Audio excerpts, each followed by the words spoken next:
Jaya Radha Madhava Kunja Vihari.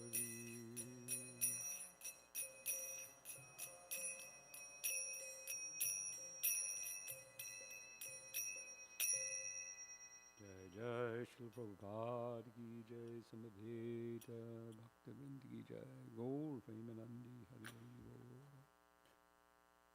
So my understanding is we're supposed to read from the Caitanya Caritamrta today. But you don't have a book. We don't have a book. Anyway, I'll read from my phone.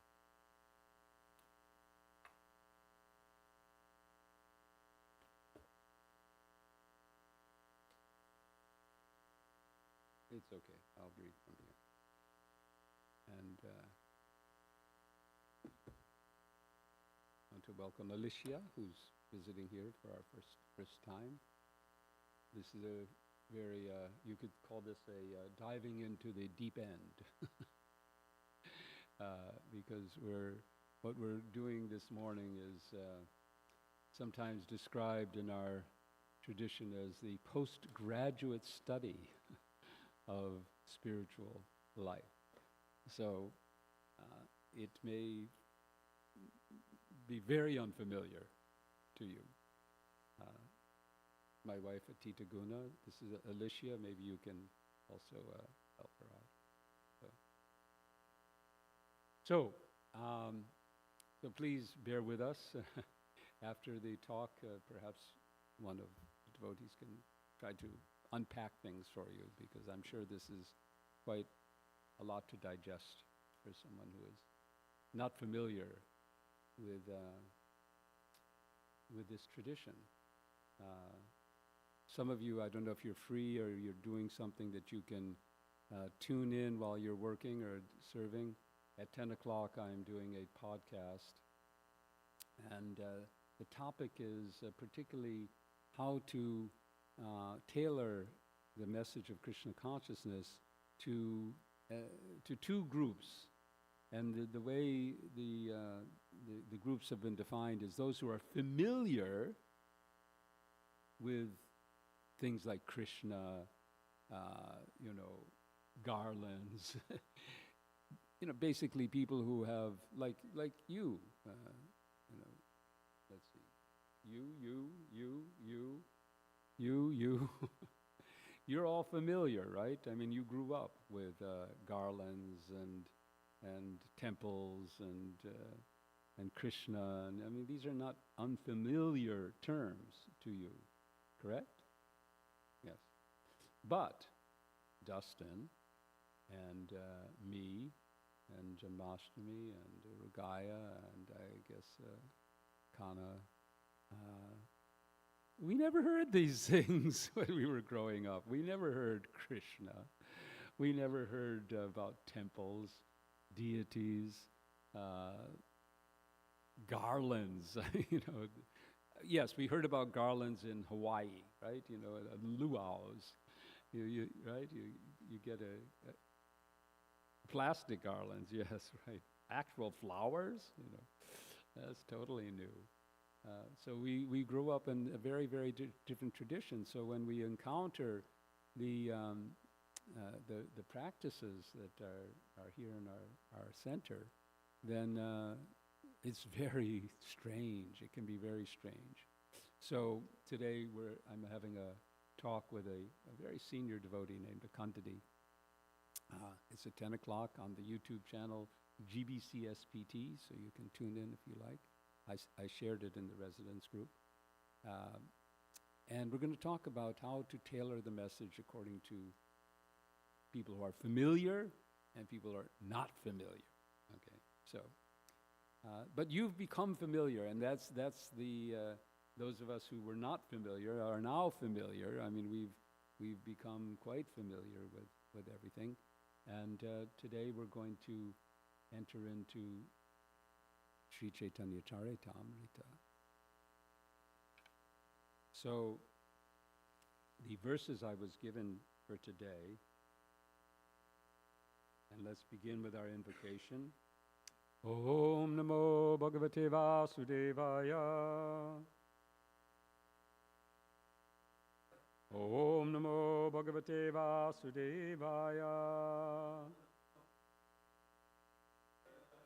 Om Namo Bhagavate Vasudevaya.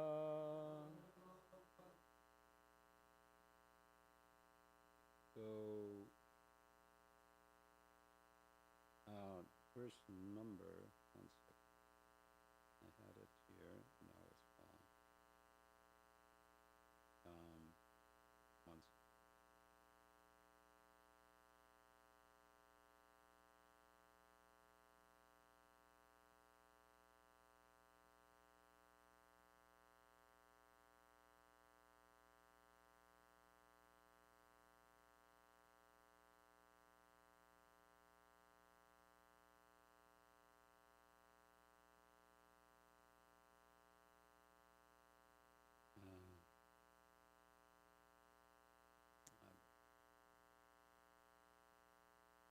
I thought you would have it here, so I didn't. Give me a minute. Audio much too low. Increase volume, please. So I don't know how to do that, but maybe just what is it? Yes, 4:32:33. Okay. Okay. CC for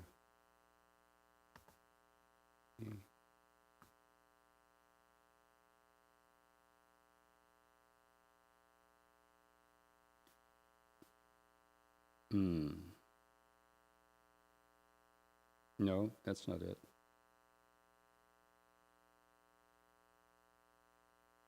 No, that's not the one that I was told to read. Give me a second here. In the in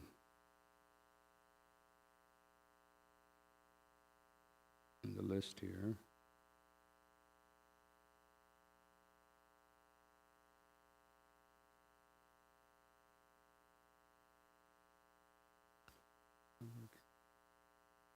It was about Mother Sachi. That's what I remember. And okay, Adi 4:32 to 4. Yes, Adi 4:32 to 4:33. Maybe I read the wrong thing. Okay. CC. Oh, I see.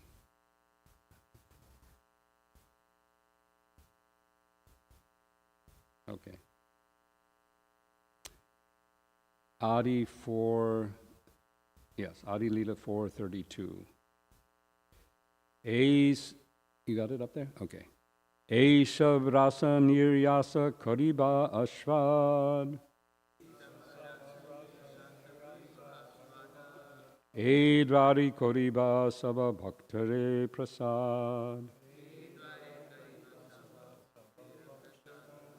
So there's no purport to this, so we'll just read the translation. I shall taste the essence of all these rasas, and in this way I shall favor all the devotees. And then the next verse, 33.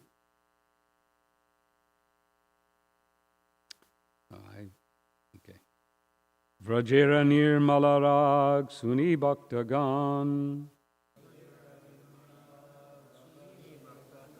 Ragamarge bhaje jena chari dharma karma. Vrajera nirmalarag suni bhaktagan. Ragamarge bhaje jena chari dharma karma. Okay. Not easy to do.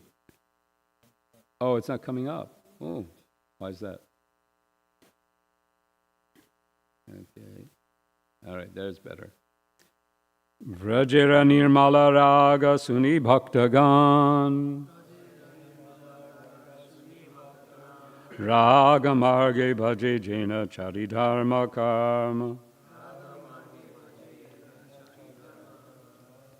Vrajera nirmala raga suni bhaktagan. Raga marge bhaje jena charidharma karma. And try it, anyone? Yeah? No? No takers? Brajera nirmala raga suni bhaktagana. Raga marge bhaje jena charidharma karma. Brajera nirmala raga suni bhaktagana. Raga marge bhaje jena charidharma karma.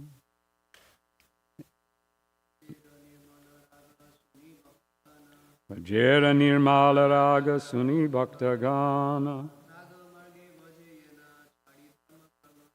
Raga marge bhaje jena charidharma karma. Any ladies like to try? You can't read it? It's too small? All right, we'll just go on. Vrajera of Vraja. Nirmala, spotless. Raga, love. Shuni, hearing. Bhaktagana, the devotees. Raga marge, on the path of spontaneous love. Bhaje, they worship.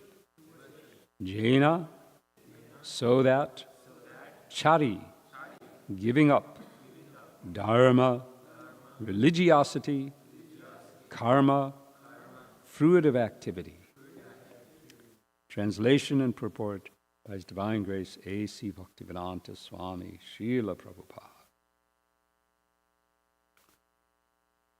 Then, by hearing about the pure love of the residents of Vraja, devotees will worship me on the path of spontaneous love, abandoning all rituals of religiosity and fruitive activity. Purport. Many realized souls, such as Raghunath Das Goswami and King Kulakshekar, have recommended with great emphasis that one develop this spontaneous love of Godhead, even at the risk of transgressing all the traditional codes of morality and religiosity.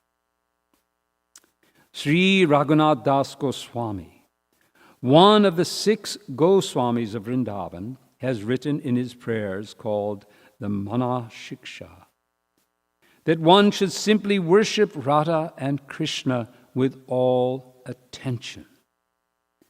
Nadharmam, nadharmam, Shruti Gana Niruktam Kilakuru. One should not be much interested in performing Vedic rituals or simply following rules and regulations. King Kulakshekar has written similarly in his book, Mukunda Mala Stotra. Nashta dharmena vasu nichaye naiva kamobha bhoge yad bhavyam tad bhavatu bhagavan purva karmanurupam etat pratyam mama bahumatam janmu janmantarevi fatpadham paruhadyuga katanischala bhaktirastu. I have no attraction for performing religious rituals or holding any earthly kingdom. I do not care for sense enjoyments. Let them appear and disappear in accordance with my previous deeds. My only desire is to be fixed in devotional service to the lotus feet of the Lord, even though I may continue to take birth here, life after life.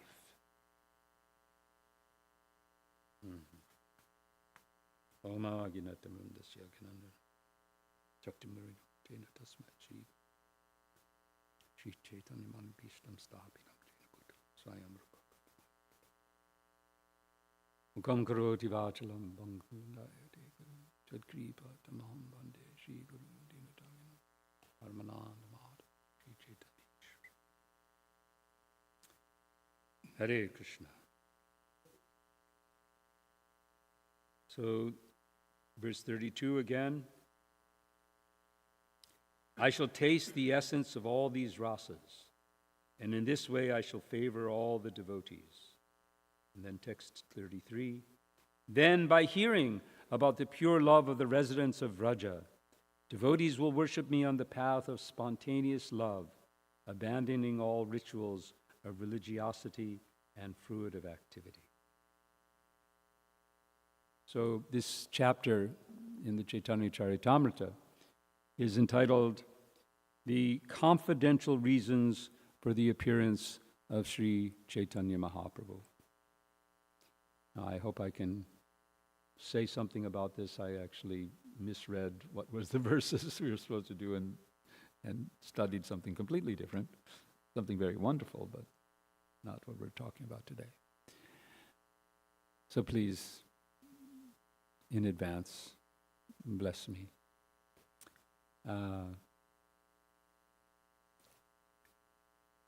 Here, Krishnadas Kaviraj is expounding on the confidential reasons for Sri Chaitanya's appearance.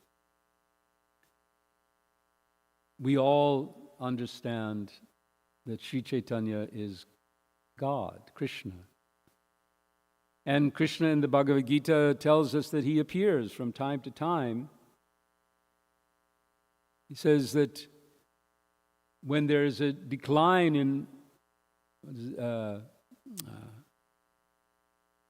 Yada yada hi dharmasya glanir bhavati bharata abhyutanam hi dharmasya tadatmadaham shijamyaham.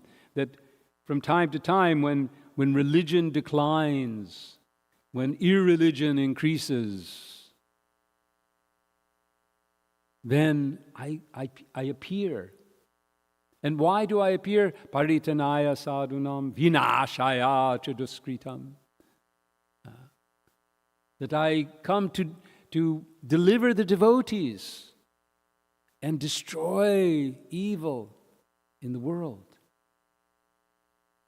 So we're living in an age characterized by atheism, by sin in so many forms. So we should expect that God will come, God will appear. And he has appeared. He's appeared in this age, first sending his own messengers. We have Lord Jesus, Prophet Muhammad. They all came with the message of God to counter the evil effects of this age. But then Krishna comes himself to deliver the easiest method for us to counter this degraded world. And that is Harinama, Harinama, Harinama. Harinama, Harinama, Harinama eva kevalam kalo. This age of Kali, kalo, nastyeva, nastyeva, nastyeva, gatiranyata. Only by Harinama, by the holy names of God, can we counter the effects of this age and make spiritual progress. We can reach the goal of life, the goal of human life. Human life is not meant to enjoy like the animals. We are different. We have something different. Not just, better hands. Yeah, I was reading once that one evolutionary theory is that the human form succeeded because it could run, not faster, because the animals that were being hunted, according to this theory, they could run very fast. But human beings could sustain their run. They could run longer. So they could outrun, in that sense, the animals that they were hunting.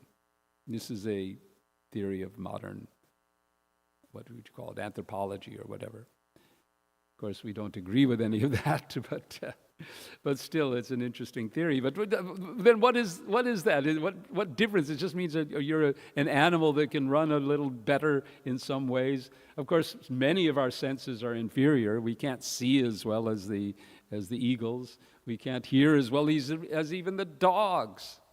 We don't have any of these facilities. Yeah. But we can think and we can reflect. That we can do. And we can ask the questions, the deep questions of life. We can ask, why am I here? What am I doing? So, to reach that goal, Gatiranyata, we need Harinama. So, Sri Caitanya comes to deliver us this. But here in this chapter, we're hearing about the internal reasons, his personal reasons. He comes, yes, to fulfill the mission of the Lord, to rectify the condition of Kali Yuga. And he continues to appear. He continues to be in our world in the form of the holy names. But he also has something else. And this verse is describing that. Not only for himself, but for us. So these two particular verses are introducing the whole topic of raga marg. Now, in our society, there's often discussion about the practice of raganuga bhakti, isn't it? I'm sure you've all had some, oh yes, raganuga, and maybe you've gotten a little nervous, is it? Oh, I don't, because you don't want to be sahajiyas. What is a sahajiya? What is the meaning of sahajiya? You should know. It's the same in Hindi.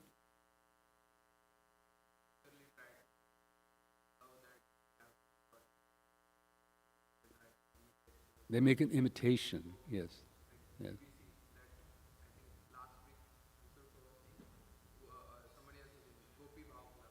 Yes, we have had that in our society. And I imagine there is still in our society. There's sometimes a feeling that, we can experience the path of Ragamarg when we're not yet sufficiently purified.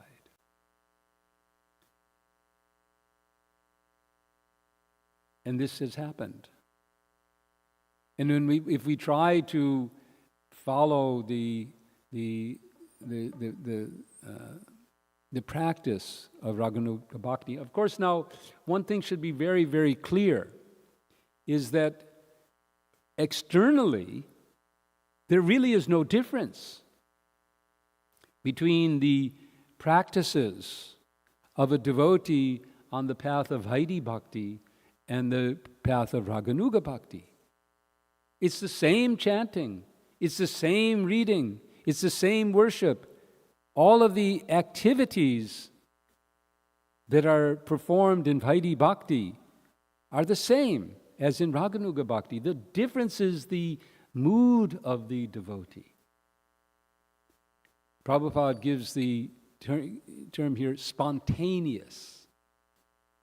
So when we begin our path of bhakti, we often, I should say, we have to kind of force ourselves.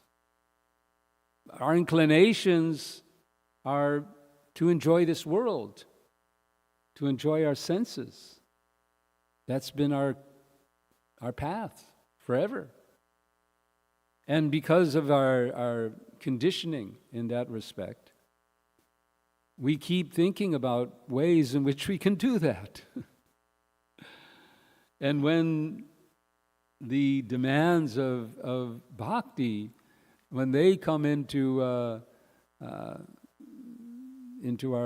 world, like getting up very early in the morning, or refraining from all the things that we enjoy. I mean, we have these 4 prohibitions. We can't eat everything that tastes good.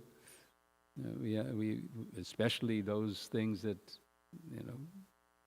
meat and fish and eggs and all these things which cause such harm and violence. But even other things that we might enjoy that are not offered to Krishna. We're restrained.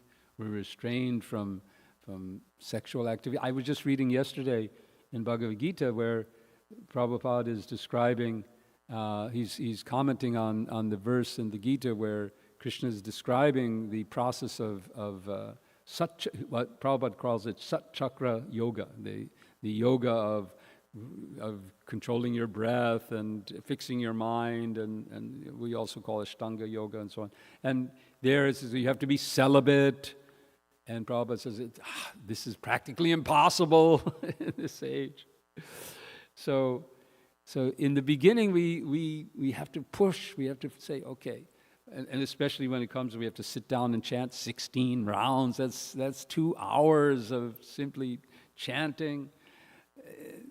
And our minds are going here and there, and we're thinking about when is prasadam, or I'm feeling sleepy and I want to go and take rest, and I'm tired, and so many things are there that we have to overcome because we're still on the Vaidhi. We're still on the level of practicing bhakti, but according to a formula, according to a prescription.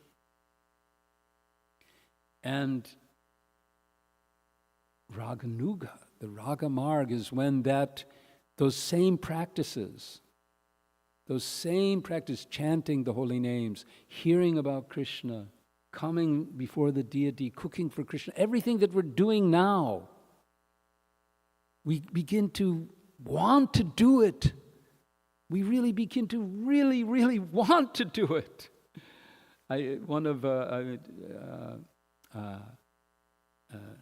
Janmashtami Prabhu was very fond of handing out Mahatma Prabhu's affirmations, right? I think you did that just when you gave class. And one of his affirmations is, I want to chant, right? Isn't it? I want to chant. That should be our state of mind. I want to chant the holy names. I want to chant Hare Krishna. I want to hear. I want to serve. That's our aspiration, that we want to do these things. And we want it, and when that desire to serve goes deeper and deeper, then it becomes the services, the chanting, becomes spontaneous. We don't have to remind ourselves to chant Hare Krishna. We automatically, the mind, internally and externally, the holy names just come to us, come from our hearts, because we want it. We want it. When there's service, we look for service. We jump for the opportunities. I was this morning, I don't know, who are the devotees here from London? Okay. So we heard that you went for it. A very unpleasant service, taking out the trash, right? But you went for it because you have a desire for service. You want to serve. And as that desire becomes stronger and stronger, then it enters into the raga marg. But actually, this is Krishna speaking, describing his reasons for appearing in this world. And he's describing, then by hearing about the pure love of the residents of Vraja, devotees will worship me on the path of spontaneous love, abandoning all rituals of religiosity and fruitive activity. So in the beginning of this raga marg, in the beginning is when we begin to get more taste in the practices of the sadhana bhakti, the sadhana, the practices. We get more taste for it. And we begin to want to do it. We want to get up from Mangalarti. We want to come before the Lord. We want to go on kirtan. We want to do these things because we're getting a taste for it. And then comes what is described here. Hearing about the pastimes of the devotees in Vraj. Now, the devotees in Vraja, Goloka, and their service to Krishna, as it's described in Srimad Bhagavatam, is the ultimate level of serving Krishna in love. And what Krishna is describing to us here in Caitanya Caritamrta is that when we begin to hear about these,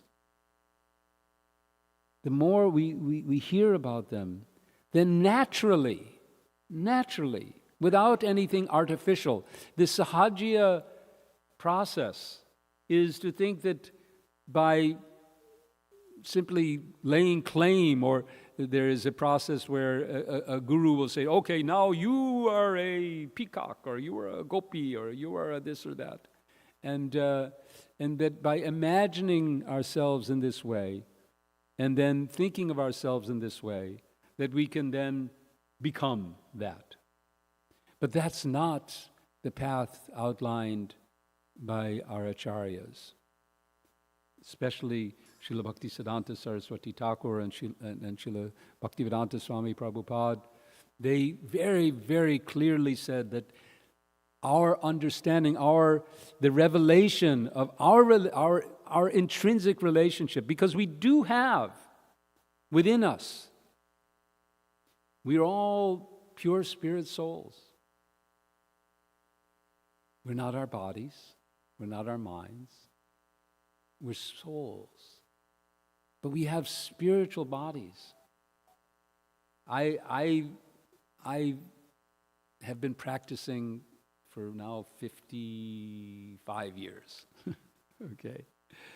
55 years I've been chanting Hare Krishna and following the principles of Krishna consciousness and doing, not all the time I've lived in temples, so I haven't come to Mangalarti every day for those 55 years. But I've done okay. All right. And I can tell you that, yes, I do. By this time, I am convinced. I'm not my body. Okay, that much I'm good. And luckily, because I'm watching the body fall apart, right? So yeah, I'm convinced of that. Okay, so that's theoretical. That's because it's logical. We all go through all the various arguments that convince us that we're not our bodies. And mind, of course, a little more difficult because we're so, we think, I think, therefore I am, right? I am what I think. That says very much in our mood. But if by chanting, we receive, and we can observe the thoughts and the feelings that are going on in in our consciousness, and we can at least theoretically observe and say, yeah, that's not actually me. And then we begin to feel ourselves as a spiritual being. For me, it's like like being a spark. That's all, I have no concept of a form, a body, but I do have at least a little feeling of being a spark of the energy of Krishna, Jivatma. But I know that I have in my relationship with Krishna, I have senses. I have some kind of form. I have a relationship with Him that's lying within me like a tree within a seed. It's there. It's dormant, but it's ready. It's to be grown. And by watering that seed, what will come is an attraction first. It's described that in the path of Ragamarg that is being described here, that when we hear, the more we hear about the pastimes of Krishna, we hear about the devotees in all the various rasas and relationships and so on, we hear.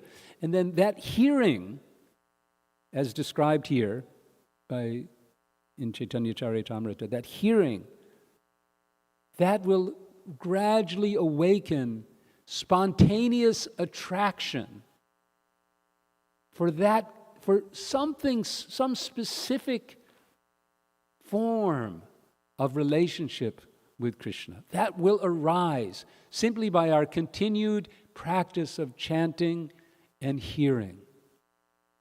It will come. No artificial, easy way to kind of bring it about. We have to let it come. We can't, jump over. We can't what is it called? There's no shortcuts here. There's no shortcuts. There's no way that we can just kind of get around it. We have to first of all, we have to become pure. We have to purify our hearts. We have to chant sincerely. We have to become free of offenses in our chanting of the holy name. I was thinking we were going to do some different verse. When the verse was about Lord Chaitanya Mahaprabhu's interaction with Sachimata in regards to her offense to Advaita, which is a whole big long story which I won't get into. But the point in that, when Prabhupada speaks about that, he speaks about the need to get clear of all kinds of offenses to Krishna, to the Vaishnavas, to there's four kinds, to the Lord, to the Vaishnavas, and the last one is to everyone, to all, to everyone there is. To Guru, to Vaishnavas, to Krishna, and to every living being. So we have all this work to do, but the work of hearing, of hearing about Krishna, that's the process that Krishna, as he's contemplating his appearance as Chaitanya, is describing. Even to the point, and this is especially not to be imitated, where that love arises, that Ragamarg arises and continues to such a point that one no longer cares about the rituals. Now that level, we have to be very, very careful. Because at our level, we have to hold that path on our heads and worship with awe.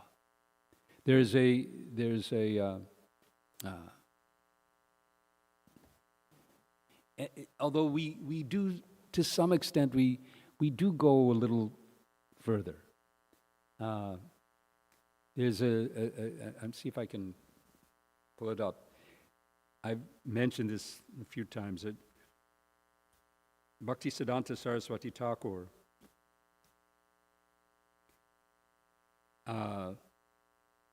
began the movement in Calcutta. Our movement now. Let's see if I can find this, because I don't quite have it memorized. In Ultadanga Road. So, some of you you've been to Ultadanga Road. Atita, you've been to Ultadanga Road. Anyone else? You've been there? So, today you can now visit number 1 Ultadanga Road, where Bhaktisiddhanta Saraswati Thakur began the Caitanya mission, the Gaudiya mission, where Srila Prabhupada met him, and where the seeds of our ISKCON were formed. But that was a rented facility. It was quite cramped. Today you go in and it's all, no one's living there. Well, a few, maybe 1 or 2 people are living there, so it's all nice and spacious and clean and so on. But when you go, you should really imagine that in this place there were 70, 80, 100 sannyasis and brahmacharis cramped in there, and that was it. But then they got one wealthy merchant donated property in Bagh Bazaar, and a beautiful temple was built. And on the occasion of moving the deities, Bhaktisiddhanta Saraswati Thakur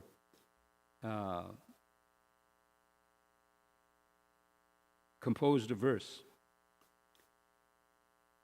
Pujala Ragapata Gaurava Bhange Matala Harijana Vishaya Range.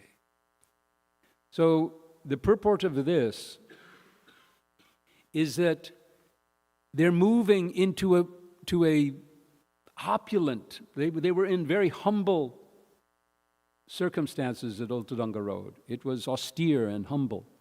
And now they're entering a palace. A palace has been built for the deities, for Krishna, and they're going to live there too.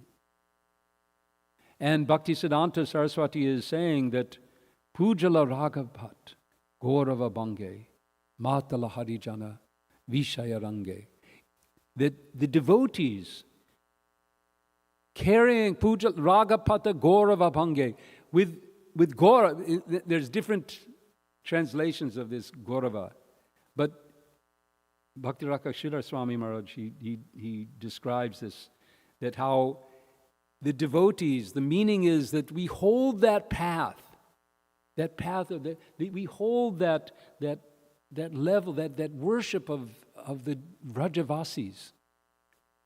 We worship their Ragamarg. We worship that path.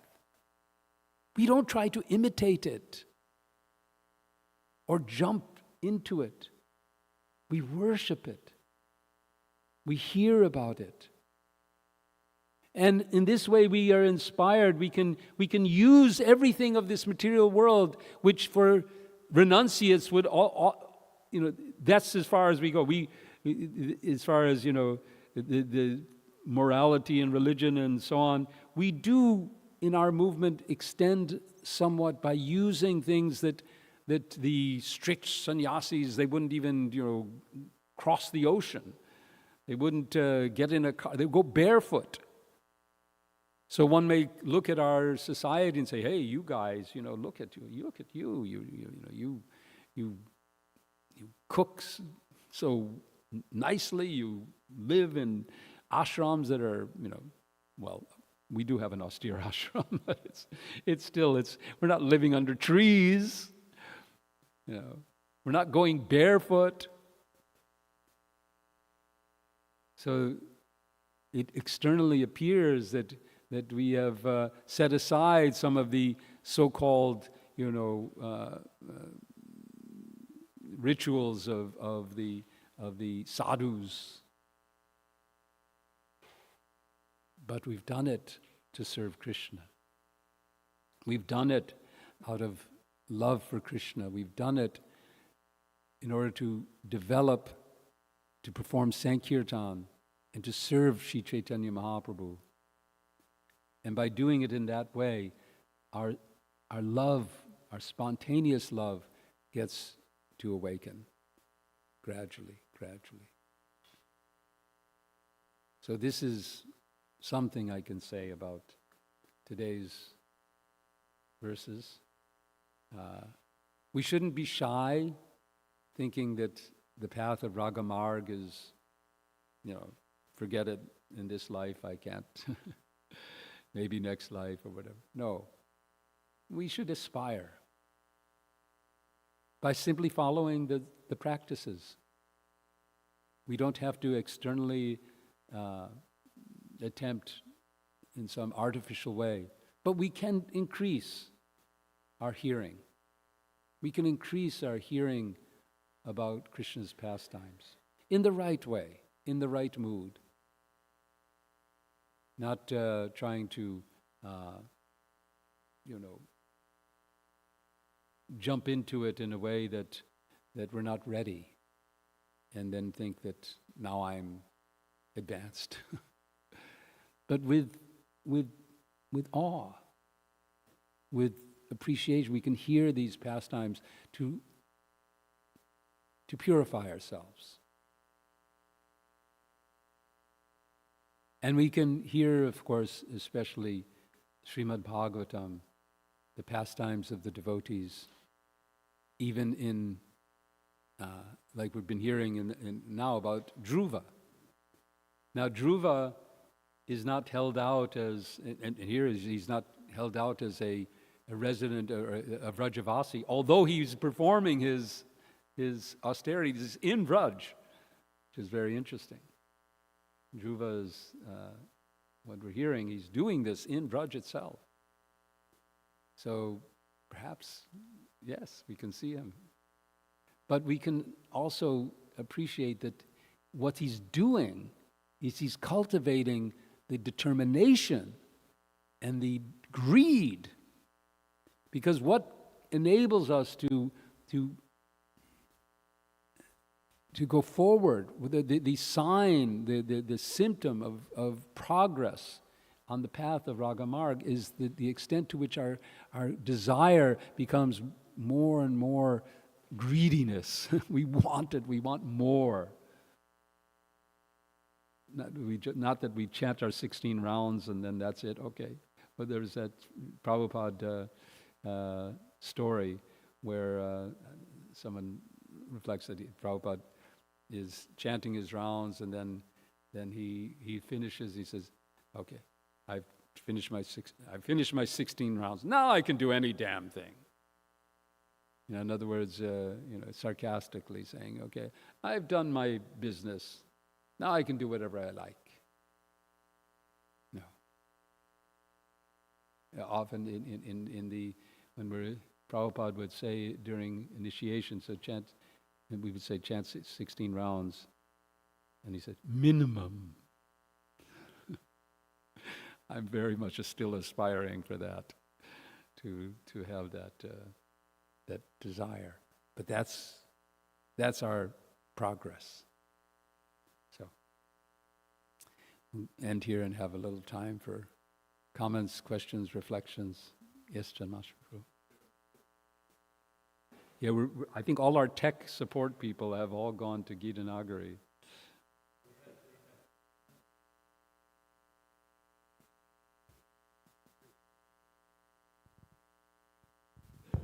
Hare Krishna. So there's a very interesting pastime in my life where I spoke about this in a previous, I guess I spoke about it last Saturday night at 26 Second Avenue. I don't know if I've spoken about it here in the classes, but this is of the departure of my Sankirtan partner for 18 years, Nirguna Prabhu. And very sincere devotee, very, very sincere, well-read, gave good classes, very enthusiastic in service. And, but he had, hadn't understood what his relationship with Krishna was. That's one of the things that's revealed, when one gets on the Raga Marg. Understanding, okay, I'm a manjari, I'm a servant.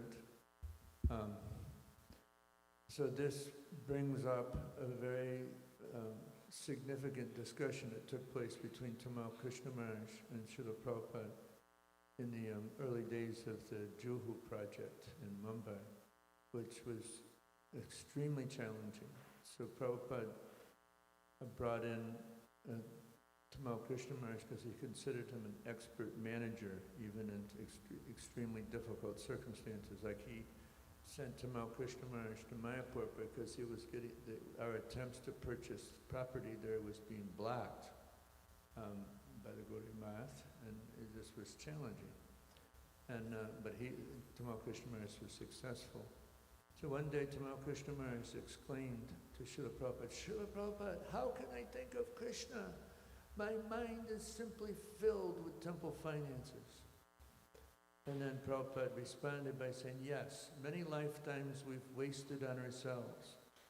If just in this one lifetime we can dedicate heart and soul to pushing on Lord Chaitanya's movement, at the end, even though we may not be completely perfect, Lord Chaitanya will personally come and take us back to Godhead.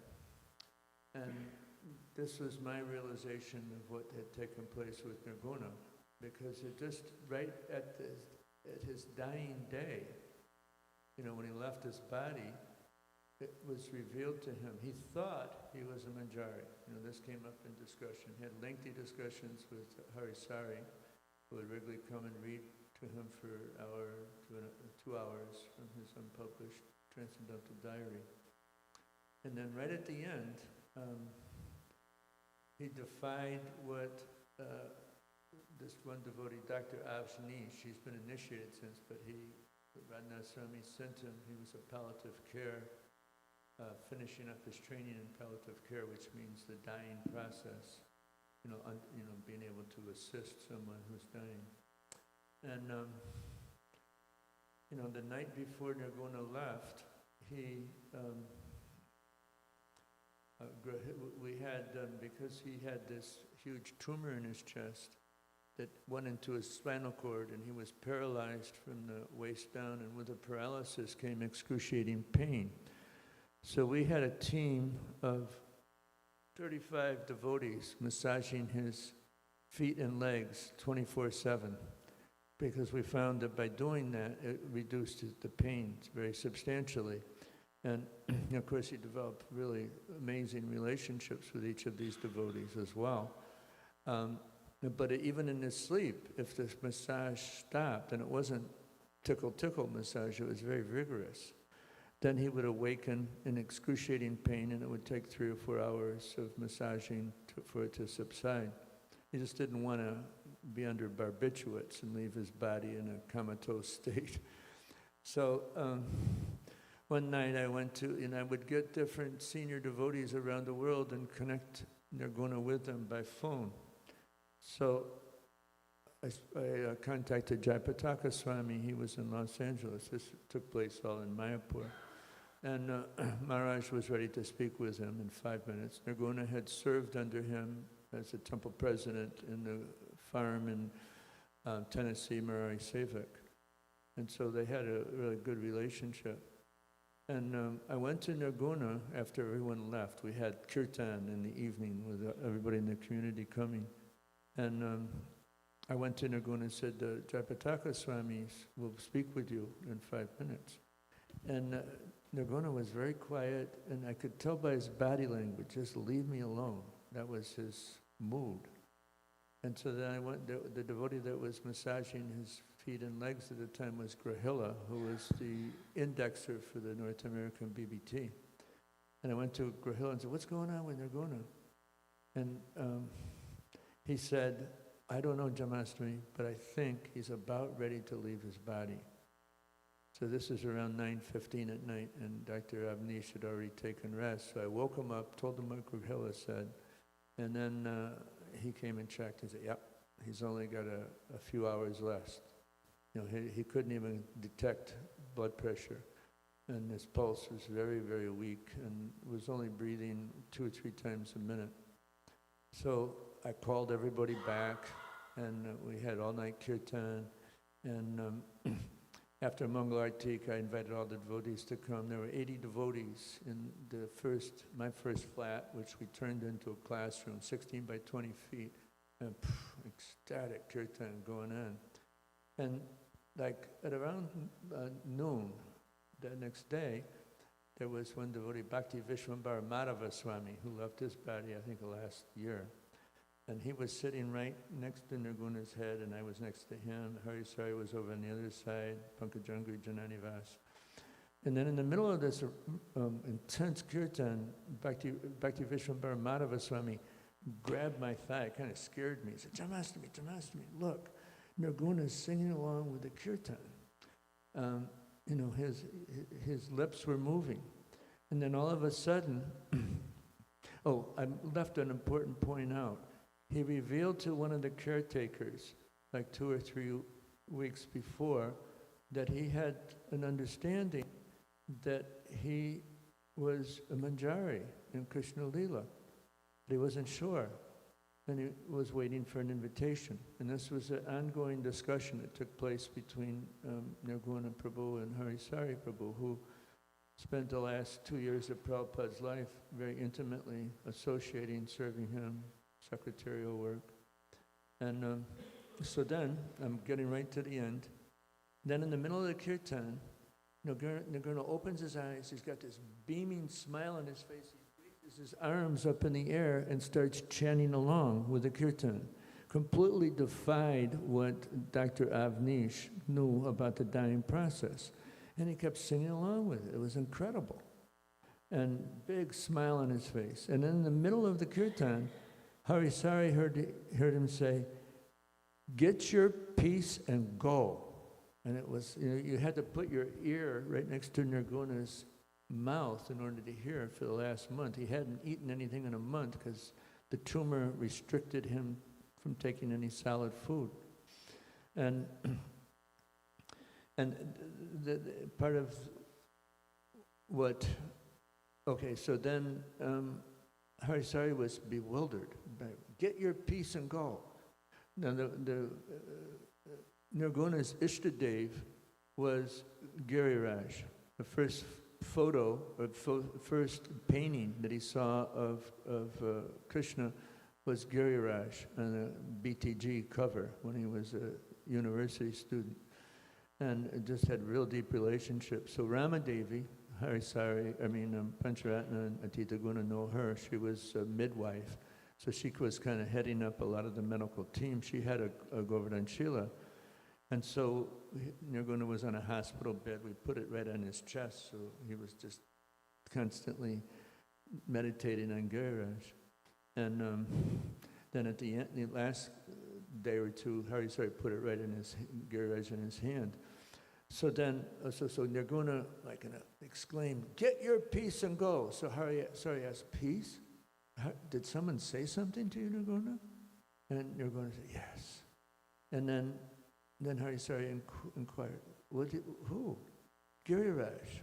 "Okay, so Giriraj told you to get your peace and go. What did he mean by peace?" And then he said again, "Giriraj." he was thinking peace of mind, but then Hari says, so Giriraj wanted you to take him and go? And they're going to say, yes. And then he, very shortly after that, he lapsed again into unconsciousness. And then at 1:22, at around about 12:30 or so, maybe 12, maybe 11:30 is when he came back into consciousness.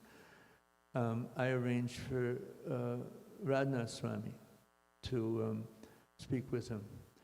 So they started speaking, and I put a ear. There was oftentimes a disconnect. I won't, just 2 more minutes and I'm done. I know you got to get ready for the podcast. So then, he was speaking, and there was a big yatra coming to Mayapur, 5,000 devotees from the Chopadi Yatra, Kartik Yatra. And just he was speaking to Nirguna for like 5 minutes or so, and then I picked up, Maharaj, are you still there? Because oftentimes there was a disconnect from these mobile phones. And Radhanath said, yes, but Jamasmi, I got to go. I'm going to miss my flight. And so then Nirguna just kind of lapsed into unconsciousness. And then at 1:22, he left his body. And we had a devotee that taught us how to do the samskaras, for the final rites. And so we ushered everyone out of the room. He left his body, and then we took his clothes off, bathed his body, put fresh clothes on. But what was bewildering, we could not find that Giriraj. It was nowhere to be found. It was like amazing. It had been right in his hand, on his chest.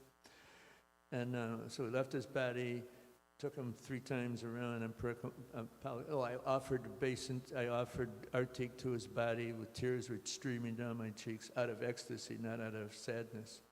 And we took him around the samadhi 3 times and went to the bathing ghat. And then 4 days later, one next door neighbor, Mataji, came to my house and said to Sankalpa, there's a Govardhan Shila on my altar and I don't know where it came from. And it was the same Govardhan Shila that Nirguna had on his chest. It just disappeared. So there was no question the level of ecstasy that was in the room when this kirtan was going on and Nirguna left, that Nirguna went back to the spiritual world. And, there's a little bit more in the story, but that's the essence of it. And it wasn't just, Giriraj Swami, I told him the story 2 days later. He gave the first Bhagavatam class in the Yatra, and I told him about this. And he was the one that funded the Vrindavan hospice. This is for people that are leaving their bodies.